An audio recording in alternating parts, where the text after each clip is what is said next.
Assalamualaikum warahmatullahi wabarakatuh. Perkenalkan, kami dari kelompok 4 yang beranggotakan 1. Chandra Saputra dengan NIM S19268, 2. Dandi Indrawan dengan NIM S19271, 3. Nailul Muna dengan NIM S19293, 4. Sevina Rahmawati dengan NIM S19304, 5.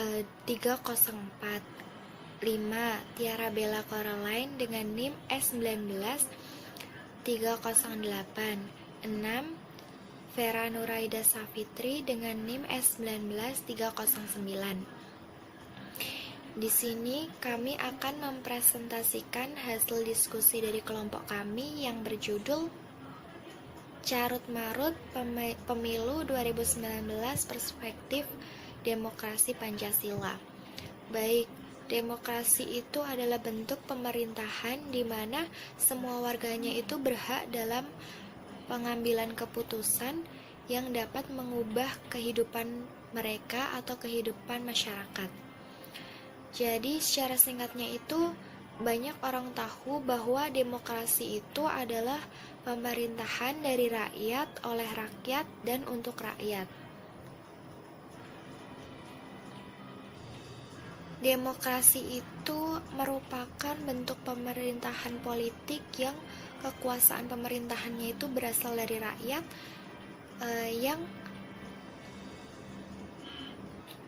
yang secara langsung yang bisa secara langsung maupun perwakilan.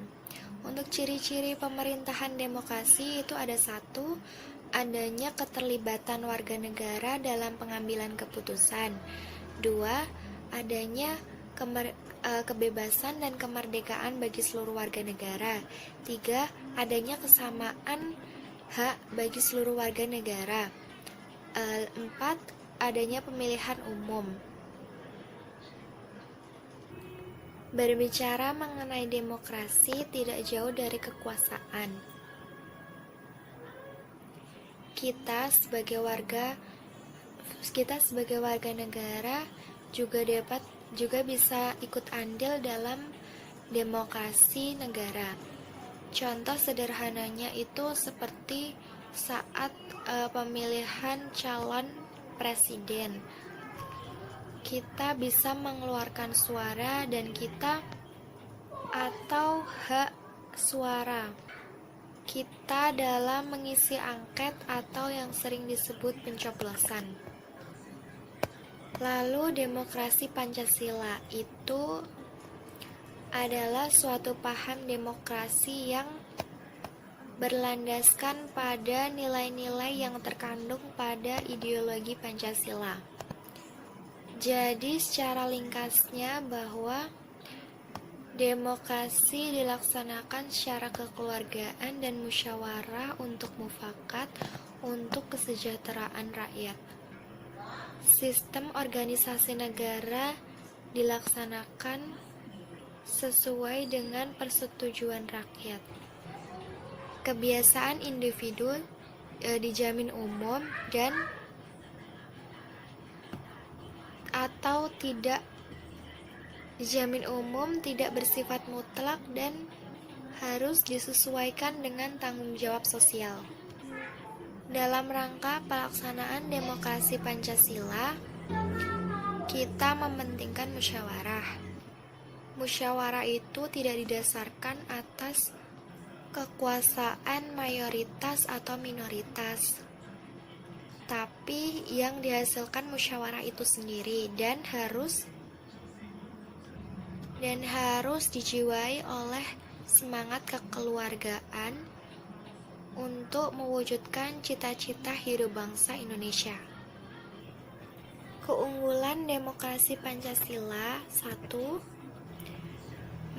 Mengutamakan pengambilan keputusan dalam musyawarah mufakat dalam semangat kekeluargaan. 2. Mengutamakan keselarasan dan keseimbangan antara hak dan kewajiban, antara kepentingan pribadi dan sosial. 3. lebih mengutamakan kepentingan dan keselarasan bangsa, kepentingan pribadi dan golongan. Dan seperti yang kita tahu, pada Pancasila sila keempat itu merupakan sistem pemerintahan Negara Kesatuan Republik Indonesia. Di sini kita akan membahas tentang carut marut pemilu 2019, perspektif demokrasi Pancasila. Dari teman saya tadi yang sudah membahas apa itu demokrasi Pancasila, di sini saya juga akan membahas tentang carut marut demokrasi Pancasila. Banyak yang bertanya-tanya, demokrasi pemilu tahun 2019 ini sama ya dengan pemilu 2014? Jawabannya iya, sama. Karena di tahun 2014 itu pemilihan umum itu banyak masalah dan tantangannya. Dan juga di tahun 2019 itu sama seperti 2014. Pada tahun 2014 itu banyak masalah yang terjadi seperti adanya golput. Banyak masyarakat yang tidak menggunakan suaranya dengan baik. Dalam arti mereka tidak menggunakan surat suaranya dengan sebaik-baiknya. Jadi mereka tidak memilih siapapun, padahal itu berguna bagi mereka sendiri dan bagi masyarakat. Dan golput itu setiap pemilu sering terjadi adanya golput. Jadi kita jangan golput, karena golput itu merugikan diri kita sendiri. Dan masalah kedua yang terjadi, yang sering terjadi, dan ini tidak bisa hilang dari pemilu, dari tahun ke tahun di tanah air ini. Dari tahun ke tahun pasti ada money politik. Apa itu money politik? Money politik adalah menggunakan hak suaranya, istilahnya yaitu menjual hak suaranya, yaitu intinya bapak ini ingin mendapat suara banyak, makanya dia membeli suara masyarakat, yaitu dengan memberikan amplop. Jadi masyarakat itu wajib memilih bapak ini di nomor ini dengan nama ini dan di pada sari kertas tersebut. Nah, namanya itu money politik. Money politik itu masih terjadi saat ini karena kurangnya kesadaran pada masyarakat bahwa menggunakan hak suara pribadi itu penting gitu loh. Selanjutnya yaitu masalah yang ketiga, yaitu ketidakrataan saat pemerintah bersosialisasi. Masih banyaknya masyarakat yang yang tidak mengetahui calon yang akan dipilihnya dan siapa calon itu.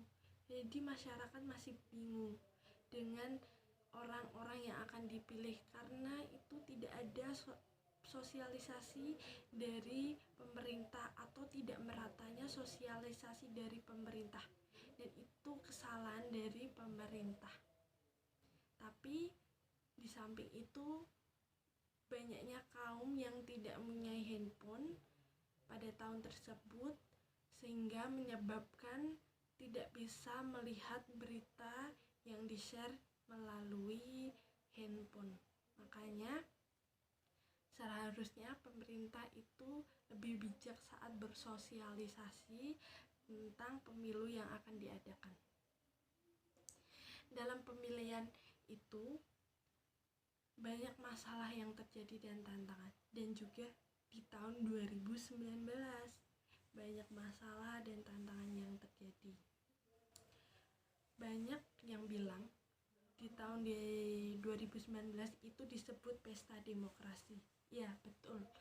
Iya, disebut pesta demokrasi karena pada saat itu pemilihan yang dilakukan secara bersama-samaan seperti pemilihan DPR, DPRD, DPD, presiden dan wakil presiden itu dilakukan secara langsung atau dengan menggunakan pemilihan umum atau berdemokrasi. Makanya itu disebut dengan pesta demokrasi. Nah, di tahun 2019 ini pesta demokrasi ini menjadi tantangan tersendiri bagi pemerintah dan masyarakat setempat. Di 2019 ini banyak pemerintah harus turun tangan untuk mengatasi. Pada tahun 2019 ini banyak carut-marut yang terjadi seperti yang tadi saya sebutkan. Nah, itu menjadi tantangan sendiri bagi pemerintah dan masyarakat setempat.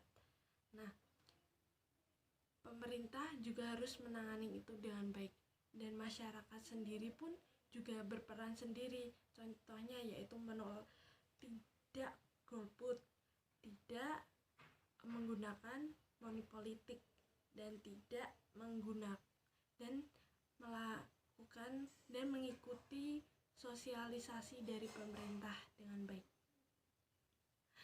Demokrasi. Lagi-lagi kita akan bahas demokrasi lagi ya. Demokrasi Pancasila. Apa itu demokrasi Pancasila? Demokrasi yang masih berkaitan dengan Pancasila atau berpedoman pada Pancasila. Saat kita menyuarakan gagasan ide atau kita menyuarakan hak pilih kita itu harus berlandasan dengan Pancasila. Karena Pancasila itu menjadi pedoman bagi diri kita sebagai warga negara Indonesia yang baik. Dan Pancasila itu penting digunakan saat kita berdemokrasi. Nah, di dalam demokrasi Pancasila itu ada asas yang tertera, yaitu asas kerakyatan dan asas musyawarah.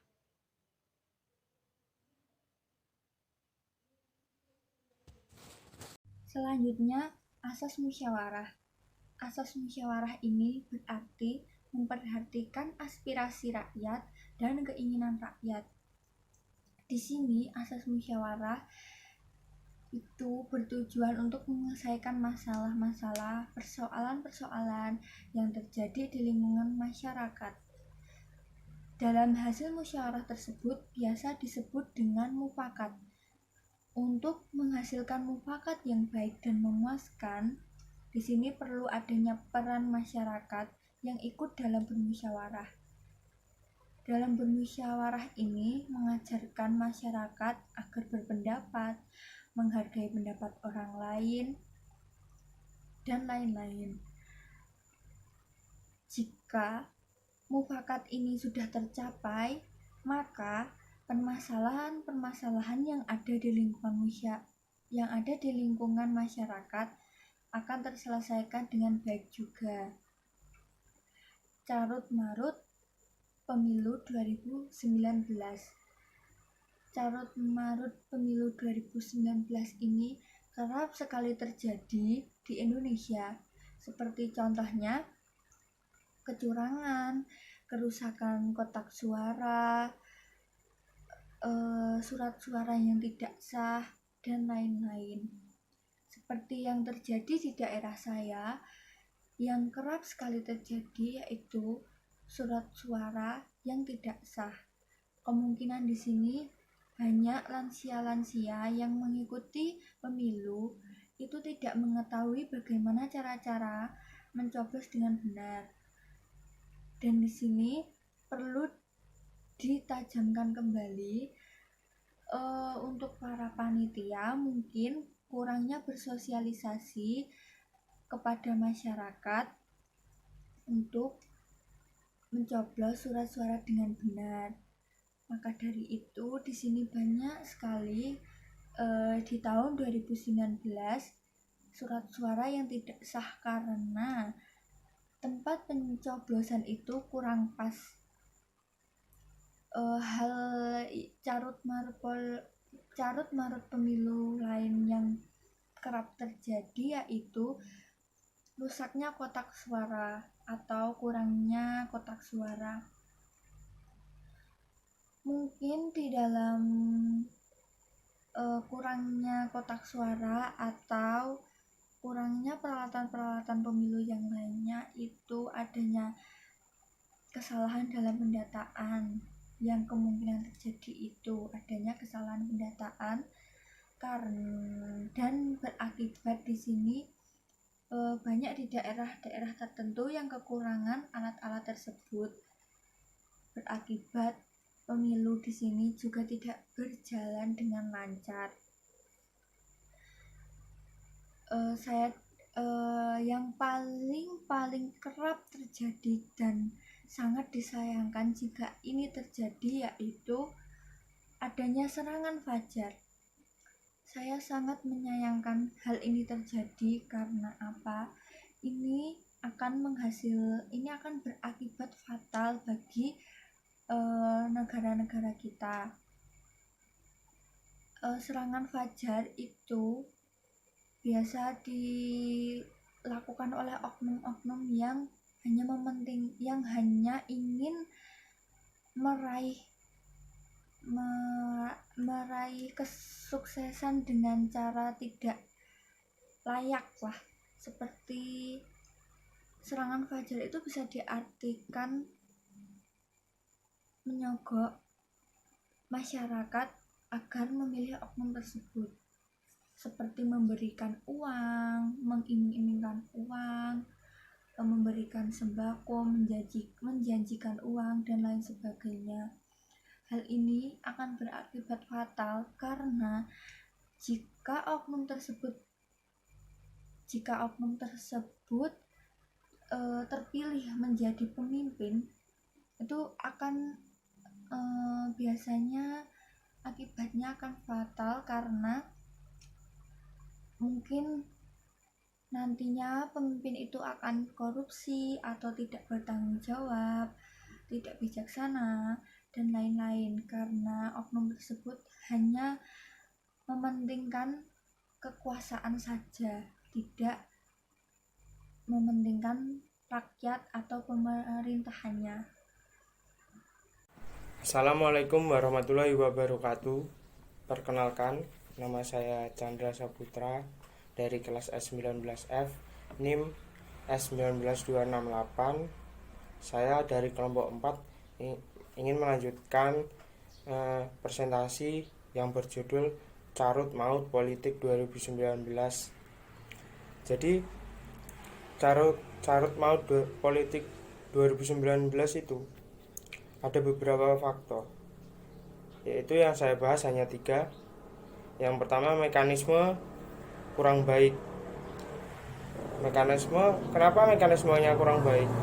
Dalam pemilihan kepala negara di Indonesia di 2019 itu banyak beredar seperti berita hoak dan saling kubu A dan kubu B itu saling menyerang. Jadi itu menyebabkan gejolak dari masyarakat itu memandangnya kurang baik. Seperti di kubu A ini menjelekkan di kubu B. Rakyat yang awam itu tidak tahu realitanya itu kubu A itu sebenarnya gimana dan kubu B itu sebenarnya gimana. Rakyat awam kan hanya tahu dari sisi segi berita, terus dari segi internet, realita tidak tahu. Jadi hanya untuk memecah suara dari kubu salah satu tersebut, biar kubu yang satu ini memenangkan dalam pemilu. Jadi untuk mekanisme pemilihan dari tahun 2019 itu menurut saya kurang baik karena terjadi seperti itu, dan banyak yang kaum awam hanya mengikuti tren-tren yang seperti berita-berita yang palsu atau berita hoax, dan itu mengakibatkan salah satu kubu menjadi nama baiknya menjadi jelek. Dan untuk yang kedua itu pemungutan ulang. Pemungutan ulang itu terjadi di beberapa daerah karena ada beberapa faktor. Yang pertama itu dari faktor internal. Untuk faktor internal itu dari petugasnya tersendiri, dari petugas KPSS. Itu menyebabkan surat suara seperti disengaja dirusak, sengaja dibolong atau dicontreng terlebih dahulu.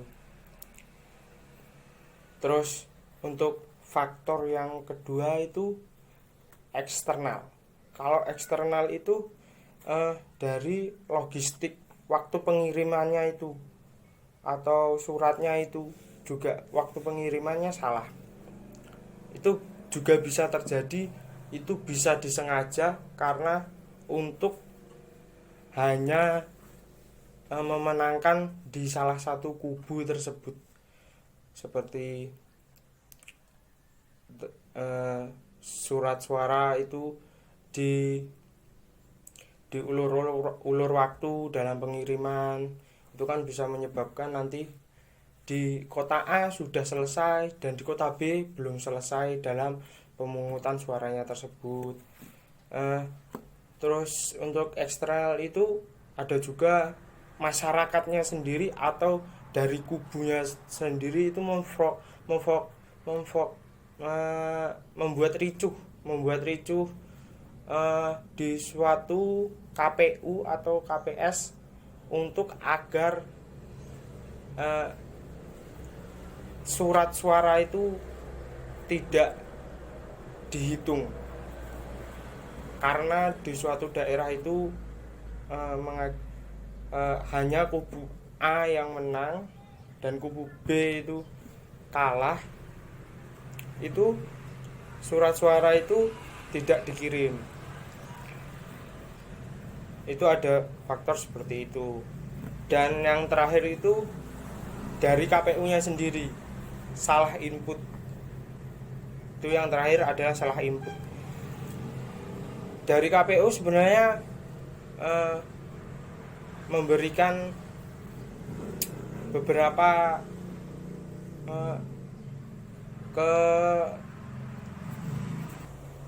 sebenarnya dari KPU itu sangat transparan, tapi ada beberapa orang yang menyebutkan bahwa KPU itu human error dalam datanya. Jadi banyak setelah perhitungan suara kemarin di 2019 terjadi kerusuhan yang di Bawaslu itu banyak mengakibatkan korban jiwa dan luka-luka seperti itu. Oke, baik, itu dari presentasi dari saya. Assalamualaikum warahmatullahi wabarakatuh. Assalamualaikum warahmatullahi wabarakatuh. Di sini saya akan melanjutkan presentasi dari teman saya. Sampai dilakukan pemungutan suara ulang atau PSU, pemungutan suara susulan PSS, dan juga pemungutan suara lanjutan atau PSL yang cukup masif yang diambil di beberapa daerah. Hal ini lantaran dipicu oleh beberapa faktor internal terkait kesalahan petugas KPS. Contohnya seperti 3 pemilih dari kota Wonogiri yang bekerja di kota Solo. Ketika pemilih tersebut sedang mendaftar, mereka tidak menyerahkan form A5, hanya menyodorkan KTP elektronik dan undangan C6 dari daerah masing-masing. Dikarenakan petugas kurang mengetahui perbedaan fungsi form C6 dan form A5, petugas memperbolehkan warga pendatang untuk mencoblos. Menyadari telah melakukan kesalahan, lantas petugas KPPS langsung melaporkan kesalahan itu kepada petugas PPL dan pengawas jam. Selain itu, bisa dipicu faktor eksternal, kesalahan non-petugas KPPS seperti adanya DPT, surat suara, dan logistik yang bermasalah. Human error, salah input data. KPU selaku pemegang otoritas penuh terhadap pemilu harus benar-benar serius dalam berproses rekrutisasi. Kesalahan input data tak dapat ditoleransi bagi lembaga sekelas KPU mengetahui bahwa ada human error. Tapi secara tidak langsung, hal ini menyebabkan kegaduhan baru di masyarakat. Contohnya seperti kasus Ketua KPU Arief Budiman mengakui kesalahan input data C1 pada Sistem Informasi Perhitungan Suara atau SITUNG. KPU mengatakan ada kesalahan memasukkan data rekapitulasi hasil perhitungan suara C1 SITUNG terjadi pada 9 TPS. 9 TPS tersebut tersebar di 7 provinsi.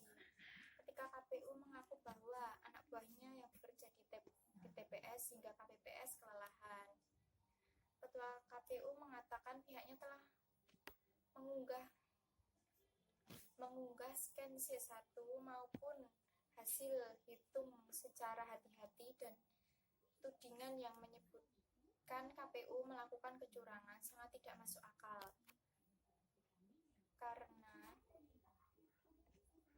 semua dapat ditampilkan secara transparan meski ada data yang salah. Kalau ada yang menduga bahwa kami melakukan kecurangan, masa kami publikasikan. KPU tegaskan tidak ada niat untuk curang. Kalau terjadi karena kesalah input, itu menduga murni karena kesalahan human error. Honor KPPS yang bermasalah. KPPS merupakan orang-orang yang bergerak pada tingkat paling bawah. Pada pemilu serentak ini mereka telah berjuang sekuat tenaga mengawal proses pemilu yang memakan banyak waktu, hampir 24 jam. Mulai dari sumpah pencoblosan, perhitungan suara, penginformasian CI, hingga rekapitulasi keseluruhan hasil pemilu di TPS.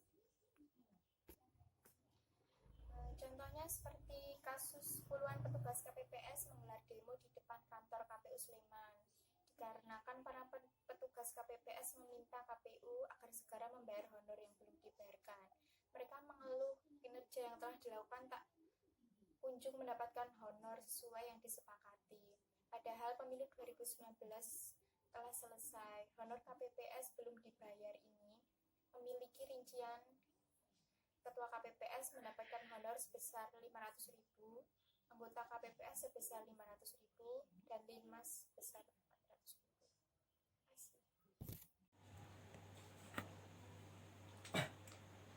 400.000. Assalamualaikum warahmatullahi wabarakatuh. Perkenalkan, nama saya Dandi Indrawan dengan NIM S19271.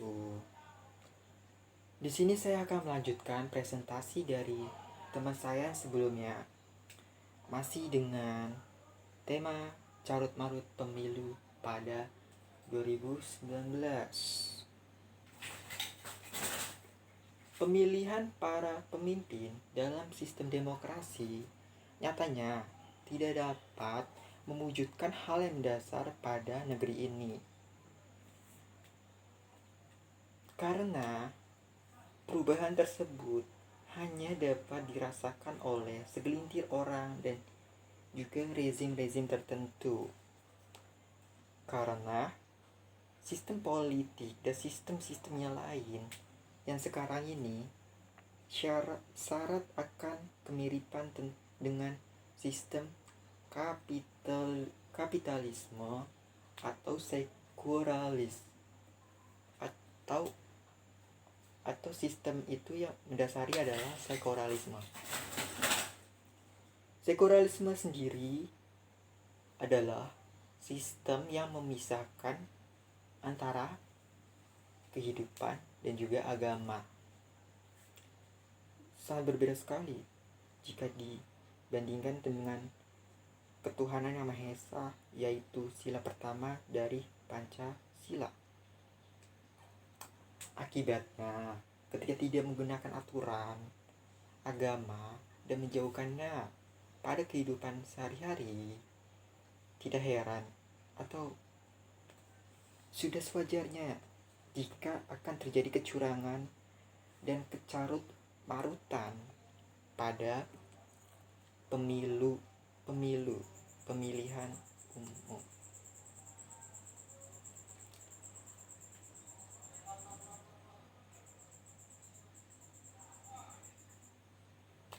Dari sisi mekanisme, penyelenggaraan pemilihan umum dalam sistem demokrasi banyak menelan biaya yang tidak sedikit untuk menarik perhatian para pendukungnya untuk memilih para capres dan cawapresnya. Maka jika ia sudah duduk di parlemen dan sudah memasuki istana, tidak heran jika terjadi korupsi. Ya, korupsi untuk mengembalikan modal dari kampanye-kampanye sewaktu pemilihan kemarin. Korupsi tersebut juga sangat tidak bagus. Karena hanya untuk kesenangannya sendiri dan untuk kepuasannya sendiri. Beda sekali jika dibandingkan dengan sistem Islam. Sistem Islam memiliki mekanisme yang lebih baik dalam pemilihan pemimpin. Dalam sistem Islam, seorang khalifah atau pemimpin akan melakukan hal yang sewajarnya saja dan melakukan tindakan yang memang sepatutnya dilakukan. Dalam sistem Islam dilakukan dengan cepat, mudah, dan juga minim biaya. Beda sekali dengan sistem yang terdahulu, yang barusan, yang tadi. Di samping itu, sebagai pemimpin Islam, dia akan selalu memikirkan akhirat, karena segala sesuatu tindakan, segala sesuatu aturan yang ia perbuat akan dipertanggungjawabkan di akhirat kelak. Maka dia akan selalu berhati-hati dalam melakukan segala tindakan di suatu sistem tersebut. Demikian presentasi singkat saya dan juga kelompok saya, yaitu kelompok 4. Mohon maaf jika ada kesalahan kata. Wassalamualaikum warahmatullahi wabarakatuh.